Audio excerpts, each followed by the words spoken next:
Le pôle économique de l'accord de Guyane, globalement satisfait de l'évolution des négociations concernant l'accord, mais inquiet de la nouvelle directive environnementale de l'Union européenne. Pour les membres, elle est inadaptée à la Guyane, nous y reviendrons. Renforcement du contrôle des sanctions à l'encontre des fraudeurs du RSA, la CAF peut désormais prendre des mesures coercitives à leur endroit. Nous en parlerons dans ce journal. Enfin, comment vivre sa vie de senior en restant impliqué dans la société. C'était l'objet d'une réflexion ce matin aux Zéphyrs de Cayenne dans le cadre de la Semaine bleue dédiée aux personnes âgées. Madame, Monsieur, bonsoir. Bienvenue dans ces tranches d'information locales et régionales.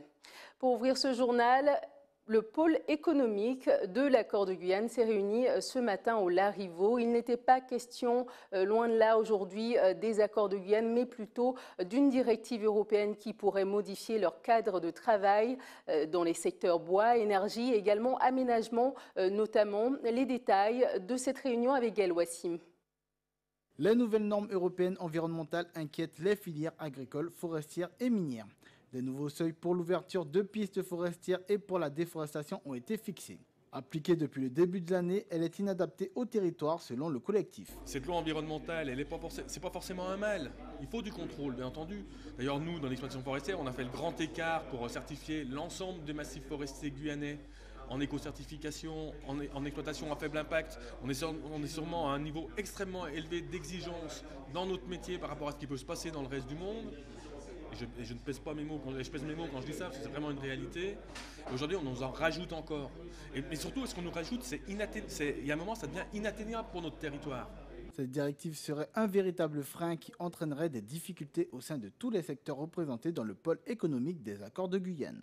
Alors, à notre connaissance, parce qu'on ne connaît pas tous les dossiers qui ont été présentés, mais en revanche, dans le secteur minier, nous avons des dossiers qui ont été retoqués ou qui ont demandé une étude d'impact. Et puis le bois, celui du bois qui est particulièrement criant, alors qu'il y a des fonds européens à disposition pour la construction des pistes, eh bien, on va se retrouver avec un arrêt de la construction parce qu'il y a un surcoût qui est démesuré. Donc aujourd'hui, on marche sur la tête. On nous donne d'un côté des fonds européens pour développer le territoire qui est en retard. Et puis de l'autre côté, on a la transcription d'une directive européenne qui est surtranscrite et qui vient bloquer les projets ici en Guyane. Il faut savoir qu'est-ce qu'on veut et mettre en adéquation tout ça parce que sinon on ne va pas y arriver. Le secteur de l'agriculture, le BTP, le tourisme et l'aménagement sont également affectés et se plaignent de cette directive européenne sur leur activité. La Montagne d'Or en campagne de séduction auprès des socioprofessionnels. Ce matin, les représentants du groupe minier ont exposé les perspectives du projet de la Montagne d'Or sur le marché local. Reportage de Stéphane Govindin. La compagnie Montagne d'Or entame une prise de contact avec les différents acteurs de la société guyanaise. Des premiers contacts qui laissent quelques interrogations. Notre démarche et l'objet de cette réunion aujourd'hui en est une bonne illustration. Notre démarche, c'est de délivrer de l'information à différents acteurs qu'on appelle des parties prenantes. Donc on a une démarche qui s'appelle l'engagement avec les parties prenantes. Les parties prenantes sont des élus, sont des représentants de l'État, de l'administration, mais c'est aussi des représentants de la société civile, c'est aussi des acteurs économiques, comme on a pu le voir aujourd'hui à la CCI, où on a répondu à l'invitation de la présidente pour venir présenter le projet. On est en train d'établir ces relations, et la phase pour établir ces relations, c'est d'être disponible, d'être prêt à parler, d'être prêt à expliquer ce qu'on fait, d'être prêt à recueillir des questions, même si c'est des questions qui sont pas faciles, pas agréables, mais d'être prêt à y répondre. On n'est pas là pour faire de la langue de bois, on est là pour expliquer ce qu'on fait et on est là pour entendre les préoccupations, les attentes des gens. Après cet entretien, la présidente de la Chambre de commerce et d'industrie de la Guyane et ses collègues restent quelque peu perplexes. Donc nous souhaitons avoir des données chiffrées pour savoir quels seront réellement leurs besoins en matière économique, pour pouvoir savoir si nous pouvons répondre à l'investissement demandé, même en matière de formation.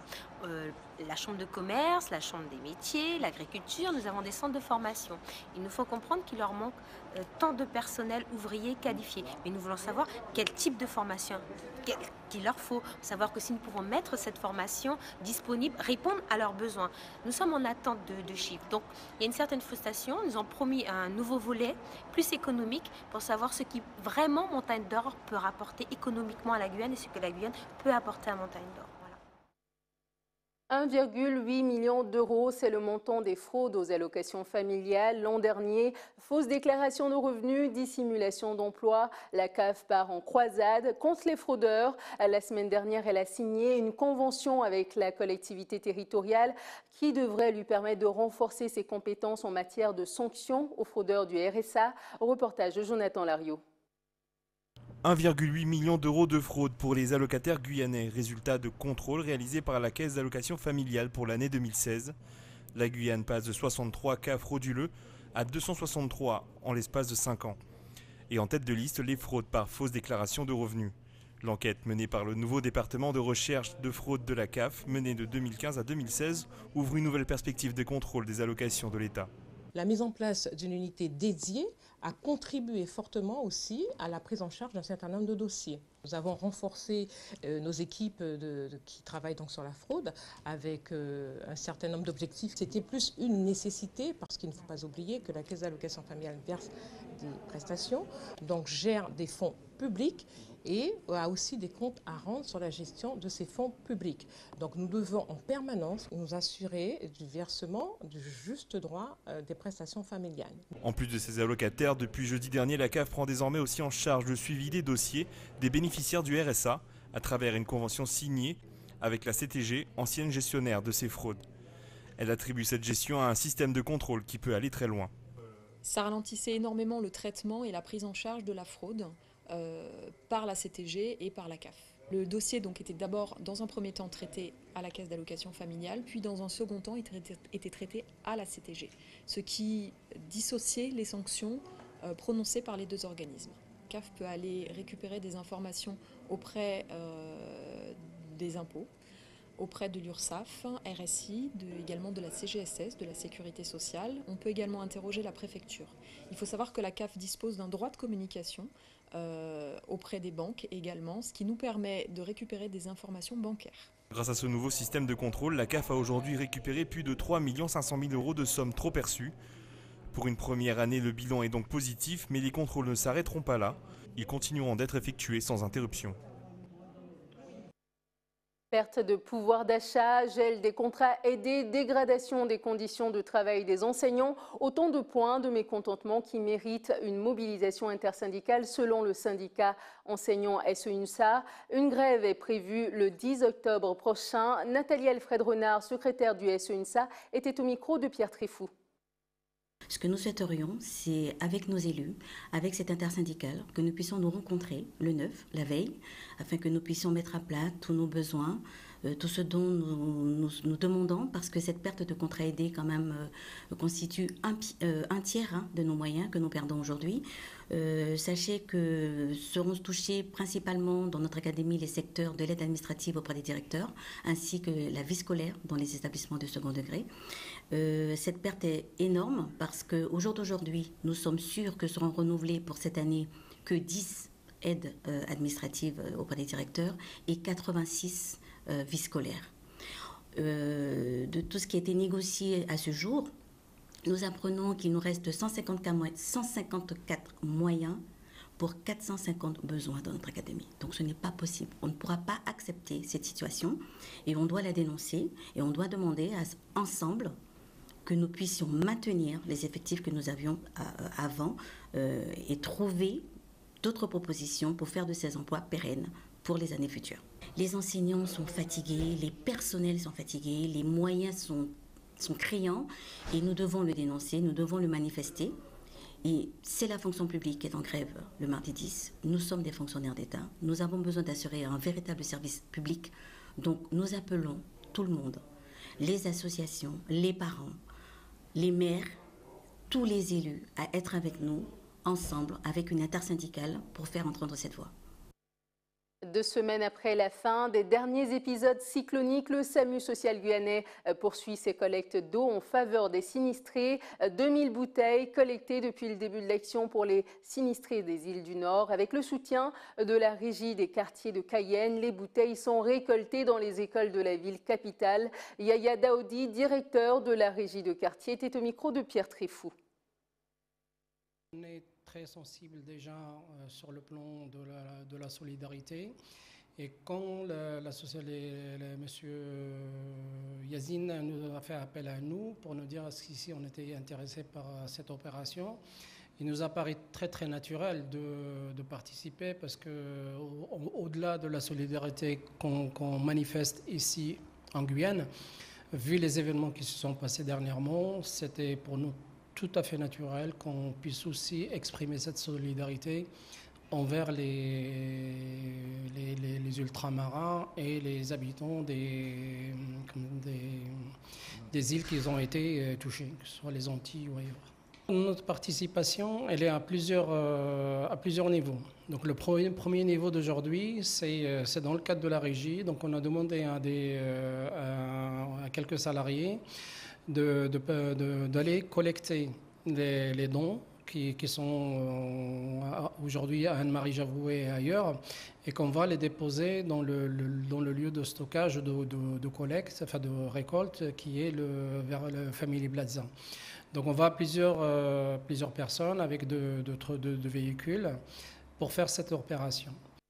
Nous sommes au début du mois d'octobre consacré au cancer du sein et au dépistage de la maladie. Ce soir, le portrait d'une femme, elle a été diagnostiquée récemment. Elle fait partie des Amazones associations qui regroupent celles touchées dans leur chair. Pascal a été diagnostiquée en 2008. En rémission depuis peu, elle nous a reçus chez elle ce matin. Portrait signé par nos confrères d'ATV Martinique. Non, tu descends pas dans la boue. Allez, vas-y, mets dedans. Voilà. C'est bon, ça va tomber. Fiona, regarde, tu vois, tu jettes par terre. Passer du temps avec ses enfants, vivre le quotidien de la vie, des plaisirs simples appréciés par Pascal. D'autant plus que la jeune femme a affronté le cancer il y a 11 ans maintenant. À l'époque, on lui annonce froidement sa maladie, la laissant dans les compréhensions. Moi, je trouve que c'est un petit peu blip. Hein. Vous avez le cancer. On vous donne un tas de noms carcinome comme sinome, tas de noms en latin. Donc le plus souvent, il faut aller chercher pour être sûr. Et puis après, on vous dit, vous avez le cancer. Un véritable coup de massue. Elle apprend qu'elle devra partir dans l'Hexagone pour une ablation partielle de son sein droit. La jeune femme accuse le coup. À l'intérieur de nous, tout s'écroule. Déjà, à l'annonce, on chiale beaucoup. Il faut se dire, il faut être fort pour se refaire. Mais quand on vous dit, on vous annonce déjà qu'on va vous enlever le sein parce qu'il est abîmé, ou on se dit, mince, qu'est-ce qu'on va faire? Oui, quand on pense plus à la maladie, la mort, qu'autre chose. Bonjour papy. Ça va, Pascal? Heureusement, elle est soutenue par ses amis et collègues. Sa maladie devient surtout celle de sa famille, qui se montre forte. C'est unis qu'ils font face au mal. Avec madame, j'ai dit, madame, bon, si elle est comme ça, on doit la soutenir. Pour qu'elle ne se dépaise pas, quoi. Puis ne se laisse pas aller non plus. Alors on accepte comme ça.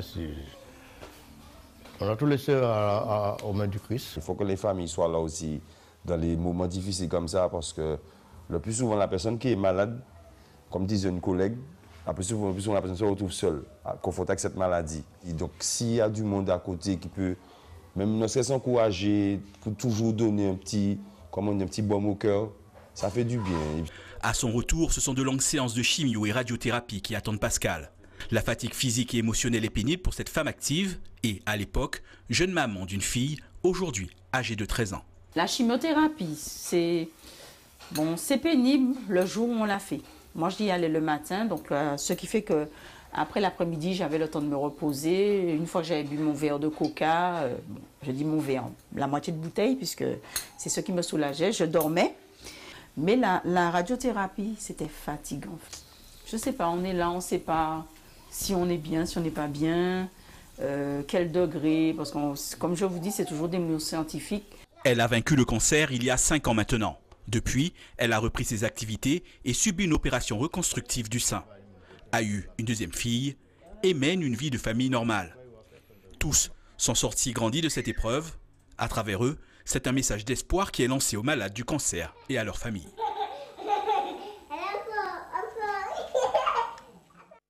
La vieillesse est-elle une fatalité? Le départ à la retraite est-il une mise au placard social?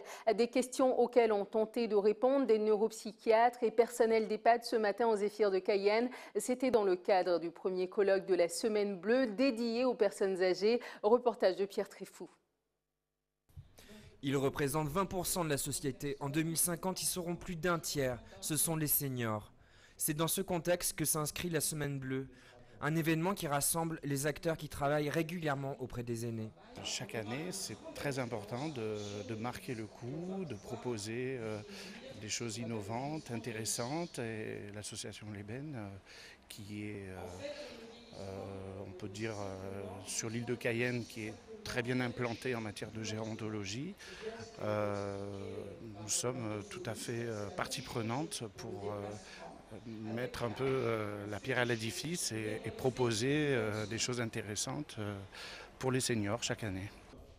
Devenir senior en société est le thème de ce colloque organisé aujourd'hui aux Zéphyrs par l'association Leben. Le passage à l'âge mûr peut être une épreuve pour les personnes âgées. À un moment ou à un autre, que ça soit durant le cap de la retraite, que ça soit bien en amont, durant notre pleine activité, pleine capacité intellectuelle, j'ai envie de dire, pouvoir réfléchir à ce qu'on veut, quelles que soient les représentations qu'on a de la fin de vie, et pouvoir réfléchir à ce qu'on pourrait mettre en œuvre pour pouvoir développer ses besoins, ses envies, individuellement, mais aussi au sein de la société. La retraite apporte son lot de problèmes, abandon des familles, inutilité sociale ou encore problème d'argent. La retraite tranquille n'est pas une réalité pour tous. Je me dis qu'on n'a pas beaucoup de soucis quand on arrive à la retraite. On a parlé de voyage, de choses comme ça. Si vous avez 1 000 € de retraite, je pense qu'il n'est pas évident d'arriver à voyager. Donc je pense que le niveau de revenu que l'on a est un élément particulièrement discriminant concernant la retraite et permet d'aborder la question de la retraite pas de la même manière. Dans sa volonté d'améliorer les conditions de vie des personnes âgées, la Semaine Bleue a été mise en place il y a maintenant 50 ans et perdurera avec un papy-boom qui doit exploser vers 2025. Toujours dans le cadre de la Semaine Bleue dédiée aux personnes âgées, une journée de mobilisation sur les nouvelles règles de conduite pour les seniors. Occasion pour eux de se rafraîchir la mémoire sur leurs connaissances sur le code de la route. Reportage de nos confrères d'ATV Guadeloupe. Selon les estimations de la sécurité routière, la mortalité des seniors de 65 ans et plus en 2016 en France est en augmentation de 6%. Un constat à l'origine de ce projet. L'objectif, c'est de recycler les personnes âgées qui ont passé le permis depuis un certain temps et qui, je pense, vu l'évolution du code de la route, qui mérite de faire un recyclage afin de découvrir les nouveaux panneaux. Durant la matinée, plusieurs thèmes ciblés ont été abordés. Dans un premier temps, on est parti sur de l'accidentologie, c'est-à-dire les chiffres de l'accident sur la métropole et sur la Guadeloupe. Ensuite, on a un peu de sensibilisation, leur expliquant que la santé peut être aussi une barrière à leur âge et sur la conduite. Et ensuite, après, on va partir sur toute la phase du code de la route. Revenir un petit peu sur les points essentiels du code de la route. Nouvelle loi, influence de la santé sur la conduite ou comment gérer certaines situations du quotidien, autant d'éléments qui ont permis de rassurer certains participants. C'est très important dans la mesure que nous avons chez nous une telle fragilité actuellement physique quand nous conduisons, au niveau de la vue, au niveau de l'audition, au niveau de la réaction, au niveau du réflexe. Et ça, effectivement, permet à nous de voir comment réagir dans des circonstances différentes. Ça nous rassure ici en tant que conducteur qui a autant d'années de permis, parce que quand tu regardes à notre niveau-là, il y a des gens qui ont 50 ans de permis, et moi j'ai 49 ans, alors vous vous rendez compte. Donc, ça nous permet de réagir et de voir qu'effectivement, de nous mettre en situation au quotidien, si vous voulez. Une évaluation de cette matinée est prévue afin de mettre en place d'autres actions durant l'année. Le festival Piano Piano s'invite dans la ville de Cayenne du 6 au 12 octobre. Pour en parler ce soir, nous recevons François Reski, bonsoir. Bonsoir. Merci d'avoir accepté notre invitation. Merci de nous avoir invités. Donc vous êtes le président de l'association Artefact qui organise ce festival de piano. Absolument, en partenariat avec la ville de Cayenne pour cette cette 5e édition plus exactement. 5e édition. Pourquoi piano au singulier et puis piano au pluriel? Pourquoi ce titre du festival? Piano lentement et qui prend tranquillement sa place dans le paysage artistique guyano. Piano parce qu'il y a différentes manières de jouer du piano avec des sensibilités, des couleurs différentes. Des artistes qui viennent un peu du monde entier, des États-Unis, de Cuba, de la Colombie, du Brésil, de l'autre côté de l'océan, donc en France métropolitaine, mais aussi chez nous. On a aussi des touchés particuliers, à l'image de Denis Lapassion, qui a une grande influence caribéo-amazonienne, de la musique populaire, de la musique jazz, de la musique classique. Donc piano au pluriel, parce que ça renvoie aussi à des couleurs, à des sensibilités, à des cultures différentes, mais aussi à des genres musicaux différents. Et puis sans doute à des générations aussi différentes, des jeunes qui jouent, des moins jeunes, des plus âgés, donc transgénérationnel, transmusical,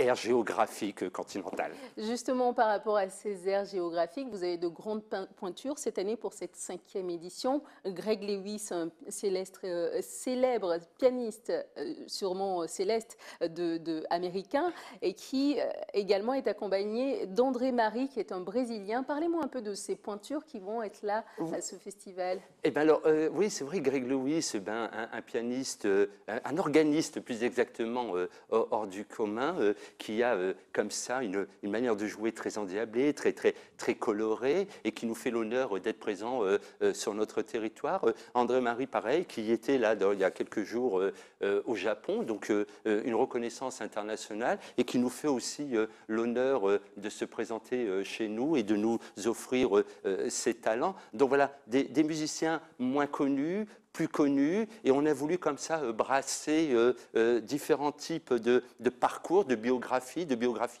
musicale, et c'était aussi tout l'intérêt pour nous de créer un festival populaire, mais sans qu'il se veut élitiste, je dirais élitaire. Élitaire pour quelle raison? C'est parce qu'on va jouer dans différents lieux, le Vieux-Port, lieu historique de la ville de Cayenne. On va trois soirées dédiées à la musique qui sont gratuites, donc qui nous permet de toucher et de casser ces barrières financières, qui nous permet de toucher le plus grand nombre. De l'orgue, on a une image de l'orgue très poussiéreuse qui se joue généralement dans les églises, et là, ça va se jouer dans des lieux profanes. Donc vous voyez, une ouverture énorme à travers des musiciens connus, moins connus, des artistes locaux que nous avons aussi à l'image de Denis Lapassion, que tout le monde connaît maintenant, mais Jean-Louis Dalancier, mais des plus jeunes comme Émeric Létard et puis Kéliane Hort. Vous voyez, donc des artistes locaux, des artistes internationaux, tout ça dans une ambiance festive et populaire qui, nous l'espérons, toucheront le plus grand nombre de nos concitoyens guyanais. Alors justement, pour ces concitoyens qui ne le savent pas, les pianistes ici en Guyane, ça représente un millier de personnes qui jouent, qui sont des professionnels dans le domaine. Et pour les adeptes, ceux qui aiment bien le piano mais qui n'ont pas encore sauté le pas d'apprendre de cet instrument, quel message voulez-vous leur donner à travers ce festival? Eh bien alors, votre question est intéressante. Ce qu'on veut pour ce festival de piano, c'est qu'il y ait un ancrage territorial. C'est-à-dire qu'au-delà d'un événement de diffusion, parenthèse dans une année, qu'il y ait un travail en amont auprès des écoles de musique, donc d'où l'investissement des communes et cet ancrage territorial pour lesquels on y tient terriblement, dans les écoles privées, dans les écoles publiques, mais aussi chez les particuliers. D'ailleurs, à ce titre, on va organiser des masterclass, donc des masterclass qui vont permettre à ces jeunes pianistes recrutés par leurs enseignants, etc., de pouvoir participer à des cours avec Greg Lewis, d'ailleurs, à ce titre,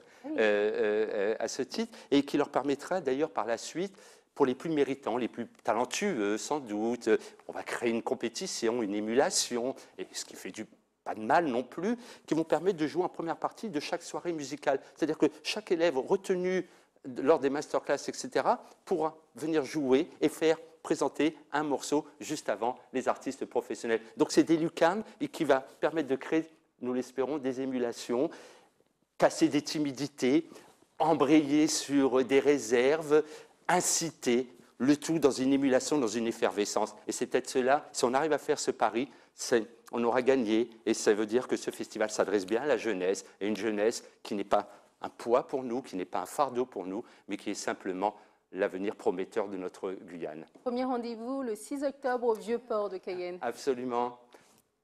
Vieux-Port, lieu emblématique de la ville de Cayenne. Qui a d'ailleurs été récemment sécurisé pour permettre, et c'était dernièrement, c'était la fête de la musique, puis maintenant le festival Piano. Oui, complètement. On est en train tranquillement d'investir ce lieu. Vous savez, la Bruyère disait « et maître de lieu qui sait l'occuper ». Et maître de lieu qui sait l'occuper, ce vieux port énorme qui fait l'intérieur, l'extérieur, lieu de passage, lieu de départ, lieu d'arrivée, lieu d'échange, lieu aussi de multiculturalité. Et on s'est dit, mais pourquoi ne pas investir ces lieux qui sortent du circuit institutionnel? Et tout à l'heure, je vous ai dit qu'on voulait que ce soit un festival populaire. Festival populaire, eh ben, on le sort des circuits institutionnels où on sait très bien qu'une partie de nos compatriotes ne s'y rendent pas, pour des raisons multiples qu'on n'a pas le temps ici d'évoquer. Et là, c'était l'occasion de se dire... Que ce soit ouvert à tout le monde, voilà, tout le monde puisse y aller. Voilà, et on s'est dit, ben là, c'est l'occasion rêvée de pouvoir offrir une prestation d'exigence, de qualité festive au plus grand nombre. Bien, merci beaucoup François Reski d'avoir été notre invité ce soir et nous allons clore ce journal avec... Et si vous me permettez, je ne voudrais pas oublier qu'on a voulu aussi associer musique et cinéma et il y aura donc à l'Eldorado une soirée programmatique autour du cinéma où il y aura 2 films où le clavier à touche sera l'acteur principal et qui crèvera l'écran, je l'espère. Du 6 au 12 octobre Absolument. à Cayenne. Merci beaucoup Merci François infiniment. Reski. On va clore ce journal avec le rappel des titres. Le pôle économique de l'accord de Guyane, globalement satisfait de l'évolution des négociations concernant l'accord, mais inquiet de la nouvelle directive environnementale de l'Union européenne. Pour les membres, elle est inadaptée à la Guyane. Renforcement du contrôle et des sanctions à l'encontre des fraudeurs du RSA, la CAF peut désormais prendre des mesures coercitives à l'endroit des contrevenants. Enfin, comment vivre sa vie de senior en restant impliqué dans la société? C'était l'objet d'une réflexion ce matin aux Zéphyrs de Cayenne dans le cadre de la Semaine Bleue dédiée aux personnes âgées.